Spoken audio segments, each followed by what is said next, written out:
पिछले एपिसोड में चेंग ने टैन्यू पर अटैक कर दिया था। इसके बाद टैन्यू भी अपनी पावर यूज करने लगता है, जिसके बाद चेंग इसके सामने नहीं टिक पाता और टैन्यू इसे बहुत बुरे तरीके से मारने लगता है, जिससे इसकी कंडीशन खराब हो जाती है। इसके बाद चेंग टैन्यू को फाइट करने से मना करता है और कहता है मैं इसके बाद फिर कभी तुम्हें परेशान नहीं करूंगा। तब टैन्यू कहता है अगर मेरी जगह पर दूसरा कोई होता फिर वो अब तक मर चुका होता। इसके बाद टैन्यू इसे एक जोरदार किक मारता है। अब यह नजारा देख सभी की हालत खराब होने लगती है और सब टैन्यू के सामने घुटने टेक देते हैं। फिर टैन्यू चेंग से पूछने लगता है किसने तुम्हें मेरे साथ ऐसा करने के लिए बोला था। तब चेंग कहता है किसी ने मुझसे ऐसा नहीं कहा था। इस पर टैन्यू कहता है इससे पहले तो हम दोनों कभी नहीं मिले थे, लेकिन मैं जैसे ही यहाँ पर पहुँचा तुमने मुझे पहचान लिया, फिर भी बोल रहे हो किसी ने तुम्हें मेरे बारे में नहीं बताया। इसके बाद टैन्यू इसको टॉर्चर करने लगता है, जिसके बाद चेंग ली जियान का नाम लेता है।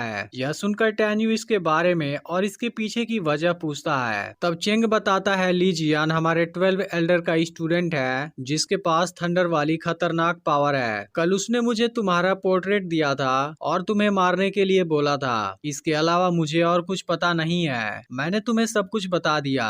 इसके बाद चेंग अपने जान की भीख मांगने लगता है। तब टैन्यू कहता है मैं तुम्हें नहीं मार सकता, लेकिन वह तुम्हें छोड़ेंगे भी नहीं। इसके बाद यहाँ के कुछ स्टूडेंट टैन्यू को सपोर्ट करने लगते हैं और चेंग को जान से मार देते हैं। अब टैन्यू सोचने लगता है वह मुझे मारना चाहता है, लेकिन मुझे उसके बारे में कुछ पता नहीं है। अब सभी स्टूडेंट इसे देखते ही डरने लगते हैं। फिर टैन्यू कहता है मैं यहाँ पर नया हूँ और मुझे क्या करना है कुछ पता नहीं है, इसलिए मुझे इस बारे में बताओ। तब एक स्टूडेंट कहता है तुम अभी यहाँ पर आए हो, इसलिए तुम्हें सबसे पहले हाउस एंड सिमेट्री पवेलियन में जाना चाहिए और सेनजीसी को रिपोर्ट करना चाहिए, जिसके बाद ट्रायल सोसाइटी तुम्हें कोई सर्विस देगा। इसके बाद टैन्यू इसे थैंक यू के बदले में कुछ देता है और यहाँ से चला जाता है। इसके बाद टैन्यू सेनजीसी को रिपोर्ट करने जाता है और वहाँ पर हैरान हो जाता है, क्योंकि सेनजीसी असल में ग्रेट एल्डर के जैसा दिख रहा होता है। तब सेनजीसी बताता है कि मैं और ग्रेट एल्डर ट्विन ब्रदर हैं और उसने तुम्हारे बारे में मुझे सब कुछ बता दिया है। वह तुम्हें अपना ग्रैंडसन के जैसा मानता है, इसलिए मेरे सामने भी तुम्हें हिचकिचाने की जरूरत नहीं है। जिसके बाद टैन्यू सेनजीसी को थैंक यू बोलता है। इसके बाद सेनजीसी टैन्यू को उसका नया ड्रेस देता है और बताता है कि 888 नंबर वाला एरिया तुम मैनेज करोगे, जहां तुम्हें अल्केमी स्टूडेंट्स को एलेक्सिर देना है। इस चीज से तुम्हारी कल्टीवेशन पर जरूर असर पड़ेगा, जिसके दौरान तुम बहुत फ्लेक्सिबल हो जाओगे।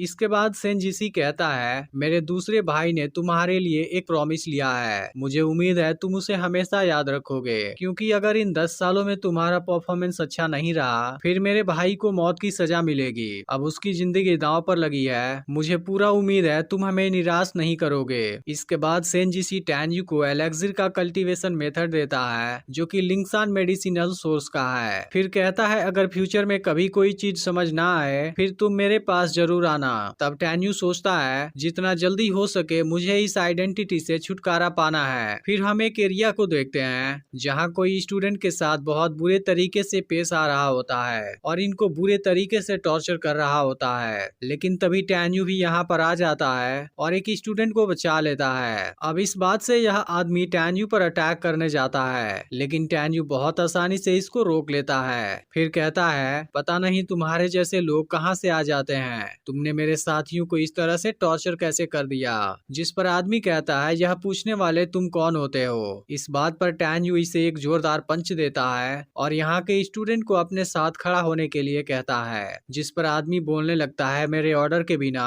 कोई ऐसा करने की हिम्मत नहीं कर सकता। फिर टैन्यू कहने लगता है हम जैसे स्टूडेंट के पास भी अपनी शान है, हम इसे किसी को ऐसे ही कुचलने नहीं दे सकते। यह सुनकर इसमें से एक स्टूडेंट खड़ा हो जाता है, क्योंकि इसे अब टैन्यू की बात समझ आ गई थी और वह अपने सभी साथियों को भी खड़ा हो जाने के लिए बोलता है। इस तरह यह सब इस आदमी के खिलाफ खड़े हो जाते हैं, लेकिन यह आदमी अब इनको कीड़े मकोड़े बोलने लगता है और इन पर अटैक करने आता है। लेकिन टैन्यू स्टूडेंट को बचा लेता है और कहता है भले ही तुम मुझे एक चिट्ठी समझते हो, लेकिन मैं तुमसे भी पावरफुल हूँ। यह सुनकर सामने वाला आदमी बहुत ज्यादा गुस्सा हो जाता है और टैन्यू पर किसी चीज से अटैक करने जाता है, जिस पर टैन्यू कहता है यह तो चीट हो रहा है और यह एपिसोड यहीं पर एंड हो जाता है। अगर आपने पिछला पार्ट नहीं देखा है तो लेफ्ट वाली वीडियो पर क्लिक करके जरूर देख लेना और अगर चैनल पर नए हो तो चैनल को भी सब्सक्राइब कर लेना।